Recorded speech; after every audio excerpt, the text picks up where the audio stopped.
ನಮಸ್ಕಾರ ಸ್ನೇಹಿತರೆ, all in one Kannada YouTube ಚಾನಲ್ನ ಮತ್ತೊಂದು ಹೊಸ ವಿಡಿಯೋಗೆ ತಮ್ಮೆಲ್ಲರಿಗೂ ಆತ್ಮೀಯವಾದ ಸ್ವಾಗತ. ಸ್ನೇಹಿತರೆ, ದೇವಗುರು ಹಾಗೆ ಬೃಹಸ್ಪತಿ ಎಂದು ಕರೆಯಲ್ಪಡುವ ಗುರುವು ವೈದಿಕ ಜ್ಯೋತಿಷ್ಯದಲ್ಲಿ ಅತ್ಯಂತ ಪ್ರಭಾವಶಾಲಿ ಗ್ರಹಗಳಲ್ಲಿ ಒಂದಾಗಿದೆ. ಇದನ್ನು ಅತ್ಯಂತ ಶುಭ ಗ್ರಹ ಎಂದು ಕರೆಯಲಾಗುತ್ತದೆ. ಇದರ ದೃಷ್ಟಿ ಅಮೃತಕ್ಕೆ ಸಮಾನ ಎಂದು ಪರಿಗಣಿಸಲಾಗಿದೆ. ಅಂದರೆ ಗುರುವು ತನ್ನ ದೃಷ್ಟಿಯಿಂದ ಜಾತಕದ ಯಾವುದೇ ಮನೆಯ ಪ್ರಭಾವವನ್ನು ಹೆಚ್ಚಿಸುತ್ತದೆ ಮತ್ತು ಅದಕ್ಕಾಗಿ ಸಂತೋಷ ಮತ್ತು ಸಂಪತ್ತಿನ ಬಾಗಿಲುಗಳನ್ನು ತೆರೆಯುತ್ತದೆ. ಈ ಗುರುವಿನ ಸಂಚಾರ 2026 ಜೂನ್ 2ನೇ ತಾರೀಕು ಕರ್ಕಾಟಕ ರಾಶಿಯಲ್ಲಿ ಬೆಳಿಗ್ಗೆ 6:30 ತನ್ನ ಸಂಚಾರವನ್ನು ಪ್ರಾರಂಭ ಮಾಡುತ್ತದೆ.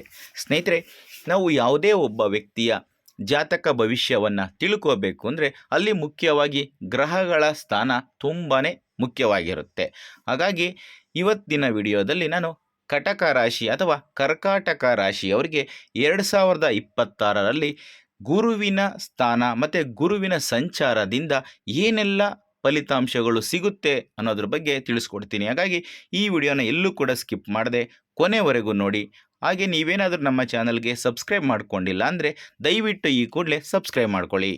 ಸ್ನೇಹಿತರೆ, ಶ್ರೀ ಪಂಚಮಹಾ ಆದಿಶಕ್ತಿ ಜ್ಯೋತಿಷ್ಯ ಪೀಠಂನ ನಂಬರ್ 1 ವಶೀಕರಣ ಸ್ಪೆಷಲಿಸ್ಟ್ ಹಾಗೂ ಕರುನಾಡಿನ ಹೆಸರಾಂತ ಜ್ಯೋತಿಷಿಗಳಲ್ಲಿ ಒಬ್ಬರಾಗಿರುವ ಅನಂತ ಪದ್ಮನಾಭ ಗುರೂಜಿಯವರು ನಿಮ್ಮ ಜೀವನದ ಯಾವುದೇ ರೀತಿಯ ಸಮಸ್ಯೆಗಳಿಗೆ, ಅಂದರೆ ಆರೋಗ್ಯ ಸಮಸ್ಯೆ, ಕುಟುಂಬ ಕಲಹ, ವ್ಯಾಪಾರದಲ್ಲಿ ತೊಂದರೆ, ಉದ್ಯೋಗದಲ್ಲಿ ಕಿರಿಕಿರಿ, ಸತಿಪತಿ ಕಲಹ, ಸಾಲಬಾಧೆ, ಅತ್ತೆ ಸೊಸೆ ಕಿರಿಕಿರಿ, ಮಾಟ ಮಂತ್ರ, ಸ್ತ್ರೀ ಪುರುಷ ಗುಪ್ತ ಸಮಸ್ಯೆಗಳು ಸೇರಿದಂತೆ ಇನ್ನೂ ಹಲವಾರು ಸಮಸ್ಯೆಗಳಿಗೆ ಜ್ಯೋತಿಷ್ಯದ ಆಧಾರದಿಂದ ಕೇವಲ 2 ದಿನಗಳಲ್ಲಿ ಶಾಸ್ತ್ರೋಕ್ತವಾಗಿ ಮತ್ತು ಸರಳ ಮತ್ತು ಸುಲಭ ರೀತಿಯ ಪರಿಹಾರಗಳನ್ನು ತಿಳಿಸಿಕೊಡುತ್ತಾರೆ.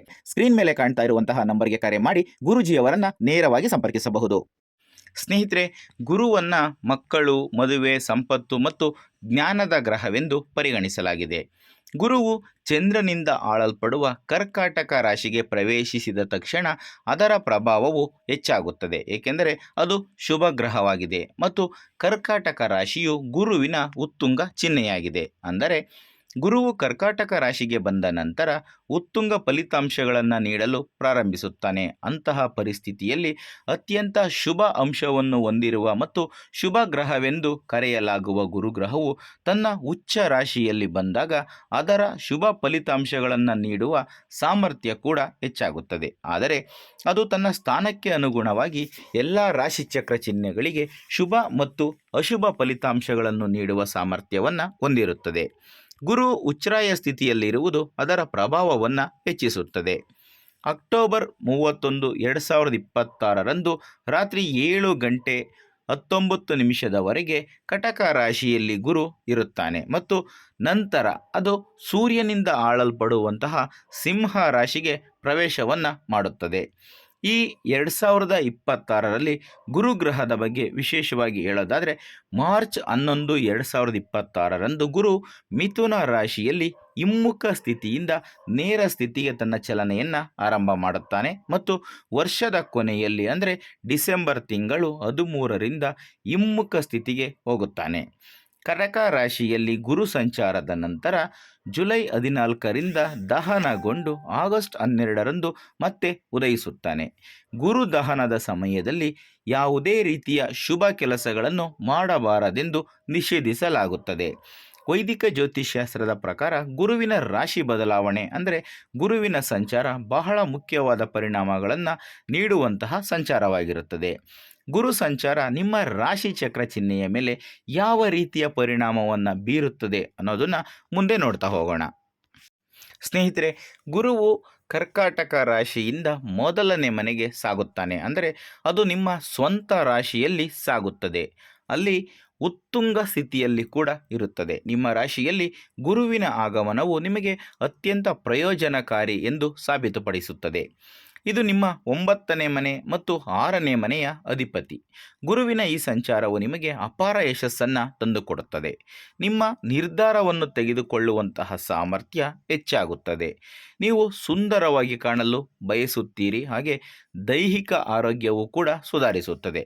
ನಿಮ್ಮ ಮುಖದ ಹೊಳಪು ಹೆಚ್ಚಾಗುತ್ತದೆ. ವ್ಯಕ್ತಿತ್ವ ಕೂಡ ಬೆಳೆಯುತ್ತದೆ. ನೀವು ಕೂಡ ಸುಧಾರಣೆಯನ್ನು ಕಾಣುತ್ತೀರಿ ಮತ್ತು ಒಳ್ಳೆಯ ಕಾರ್ಯಗಳನ್ನು ಮಾಡುವತ್ತ ನಿಮ್ಮ ಮನಸ್ಸು ವಾಲುತ್ತದೆ. ದಾನ ಧರ್ಮದಂತಹ ಒಳ್ಳೆಯ ಕಾರ್ಯಗಳನ್ನು ಮಾಡಲು ಬಯಸುತ್ತೀರಿ. ಇದು ನಿಮ್ಮ ಖ್ಯಾತಿಯನ್ನು ಹೆಚ್ಚಿಸುತ್ತದೆ.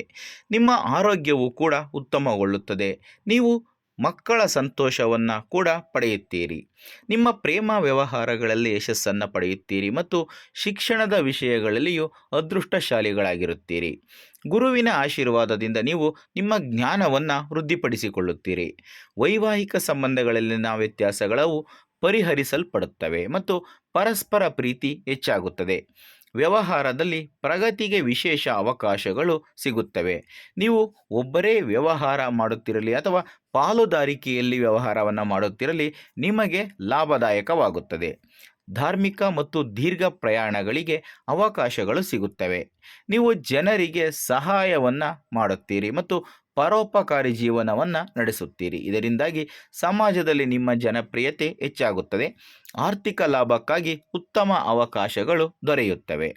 ಇನ್ನು ಈ ಕಟಕ ರಾಶಿಯವರಿಗೆ ಒಂದು ಸುಲಭ ಸರಳ ಪರಿಹಾರ ಏನು ಅಂತ ನೋಡೋದಾದರೆ, ಪ್ರತಿ ಗುರುವಾರ ನಿಮ್ಮ ಹಣೆಯ ಮೇಲೆ ಕೇಸರಿ ಅಥವಾ ಅರಿಶಿನ ತಿಲಕವನ್ನು ಹಚ್ಚಿಕೊಳ್ಳುವುದು ತುಂಬ ಶುಭವಾಗುತ್ತದೆ. ಸ್ನೇಹಿತರೆ, ಇದಿಷ್ಟು ಗುರುವಿನ 2026ರಲ್ಲಿನ ಗುರುವಿನ ಸಂಚಾರದಿಂದ ಕಟಕ ರಾಶಿ ಅಥವಾ ಕರ್ಕಾಟಕ ರಾಶಿಯವರಿಗೆ ಏನೆಲ್ಲ ಶುಭ ಫಲಗಳು ಸಿಗ್ತವೆ, ಏನೆಲ್ಲ ಬದಲಾವಣೆಗಳು ಆಗ್ತವೆ ಅನ್ನೋದಕ್ಕೆ ಸಂಬಂಧಪಟ್ಟಂಥ ಮಾಹಿತಿ. ಈ ಮಾಹಿತಿ ನಿಮಗೆ ಇಷ್ಟ ಆದರೆ ಈ ವಿಡಿಯೋಗೆ ಒಂದು ಲೈಕ್ ಕೊಡೋದನ್ನು ಯಾವುದೇ ಕಾರಣಕ್ಕೂ ಮರಿಬೇಡಿ. ಇಂಥದ್ದೇ ಮತ್ತಷ್ಟು ಮಾಹಿತಿಗಳಿಗಾಗಿ ನಮ್ಮ ಚಾನಲನ್ನು ಸಬ್ಸ್ಕ್ರೈಬ್ ಮಾಡಿಕೊಂಡು ಪ್ರತಿನಿತ್ಯ ನೋಡ್ತಾ ಇರಿ. ಮುಂದಿನ ವಿಡಿಯೋದಲ್ಲಿ ಮತ್ತೊಂದು ಹೊಸ ಮಾಹಿತಿಯೊಂದಿಗೆ ಸಿಗ್ತೀನಿ. ಎಲ್ರಿಗೂ ಕೂಡ ಒಳ್ಳೆಯದಾಗಲಿ. ಧನ್ಯವಾದಗಳು.